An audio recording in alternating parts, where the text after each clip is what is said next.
I'm here at a warehouse on Atlanta Highway just next door to Downright of Church of Christ, where people are loading up medical supplies to send all the way to Kazakhstan. Now behind me you can see that they're loading up a 40-foot container to send over these supplies. Supplies range from hospital beds, exam tables, wheelchairs, and other medical supplies.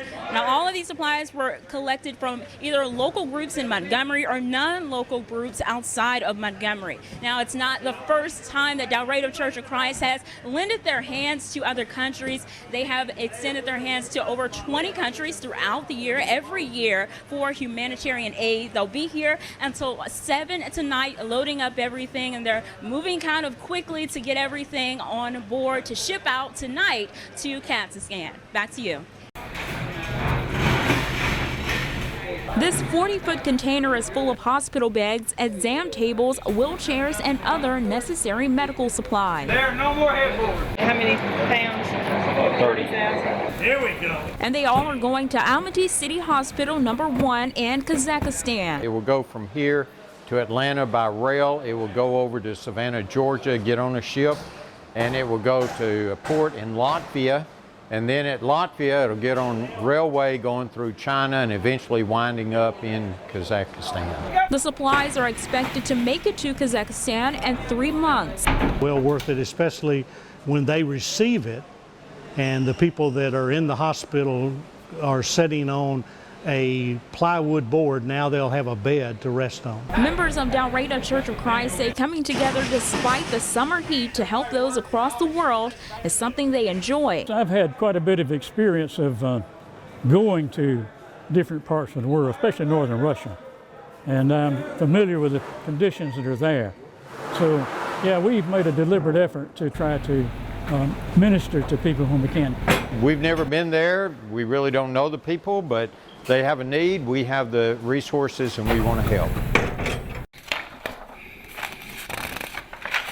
Look at that one. Not several, but hundreds of abandoned homes. These abandoned homes in Tallahassee have some people like Jackie Lovejoy, who has lived in Tallahassee for 20 years, concerned. Actually, I've known people that have actually lived in these abandoned houses. Lovejoy says not only are they unsafe, but they are an eyesore. We have all these empty houses, and if somebody was willing to invest and bring the property up to code and up to date, we would have a better neighborhood, because they're actually really pretty nice houses, but people just don't care anymore. But holding all of the owners accountable is far from easy. Some of them have complied, some of them haven't. Tallahassee Mayor Johnny Hammock says it all boils down to money. It's just with legal fees, fighting them if they fight us, or asbestos inspection, tearing down the property. It costs $7,000 to demolish each house. The city recently applied for a community development block grant from the Alabama Department of Economic and Community Affairs.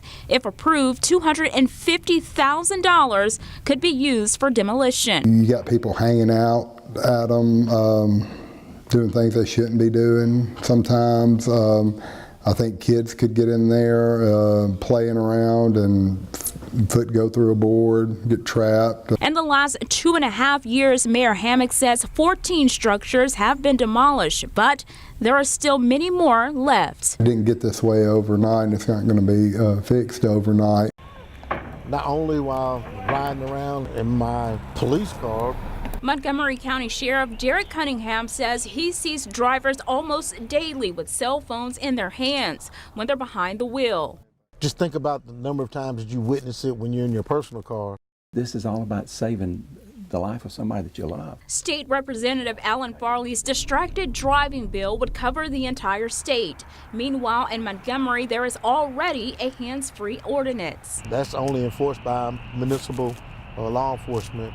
But now with this being a statewide bill, this is going to cause people to be more concerned and pay more attention about driving on the roads and texting. If the bill passes, the first offense would be a $50 fine. In addition to putting a dent in your wallet, drivers could also rack up points on their license. Most bills is like a seatbelt law. They want you to have a primary reason that you're stopping. But now this bill here may be if you pull up and you witness them on the telephone. And that's how the Georgia bill is. And so But changing times, you never know. If lawmakers pass the bill, Alabama would be the 17th state taking action against distracted driving involving cell phones. If you look at now, when you get out on the roadway and you're running 60, 70 miles per hour, and all it takes is you to take your eyes off the road for a little while in order for an accident to occur. It only takes a second for one social media post to spread. Some can cause panic, like recent posts of a suspicious white van being used to abduct children. That rumor was stopped in its tracks by a statement from Montgomery Police confirming there were no reports of child abduction.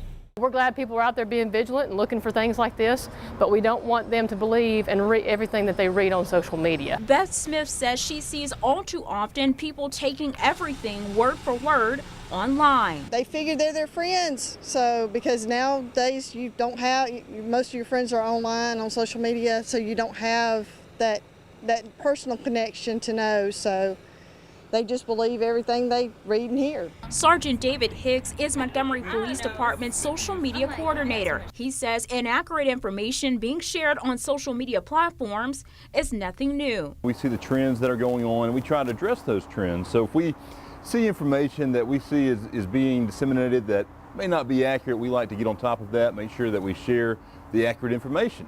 Instead of taking to social media when something looks suspicious, officers want people to report it directly to the department. Especially if MPD put out a statement, make sure you share it and so everybody can be alert. I mean, in today's world, I mean, social media is the main thing, so best thing is share it through all your social media platforms such as Instagram, Facebook, Twitter. Officers say it only takes one post or one word in the post that could cause alarm. However, it is always important to be vigilant. Especially as parents, make sure we keep a good eye on our children. That's the most important thing. Trust your weather authority to keep you informed and safe. Thunderstruck chased the snow as it fell across central Alabama. Our team kept you informed of changing conditions, and we showed you the hazards of the winter weather. Only on CBS 8 and ABC Montgomery. This is Jerome enjoying a day out. A friend messages about some concert tickets. He replies with his info. Was that his friend? Maybe, maybe not. Hacked. Thursday at 10 on Alabama News Network. And snow and sleet are still coming down. You can see behind me on the roads, they are definitely cold enough where this snow and sleet mixture is just packing onto them. And this is actually the first time the state EMA has activated their office here in Troy. Multiple different state representatives are here in Troy, and they're on hand to help out with their 10-county coverage area. Well, Stephanie and Glenn, I'm in the parking lot of our station, and a lot of our cars look like this one. You can see the pollen is all over it, and lots of yellow pollen. But I talked to an allergist today that said, actually, the yellow pollen is not what most of us are allergic to.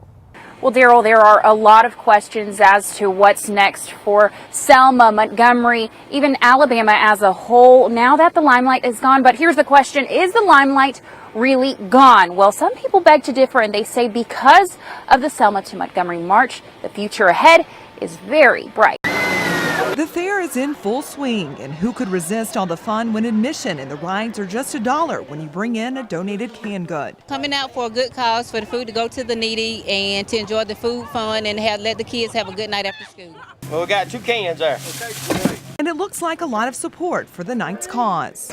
Huge success already. We are at by 5:30 or 6 o'clock, 2 of our parking lots were already closed, and we were moving into the overflow parking lot. So we're going to have a big crowd here tonight enjoying the fair. All the donated food items will go to the Montgomery Area Food Bank to help them stock their shelves. We love having this night at the fair, and it has a tremendous impact. Last year, we brought in a little more than 700 pounds from this one night.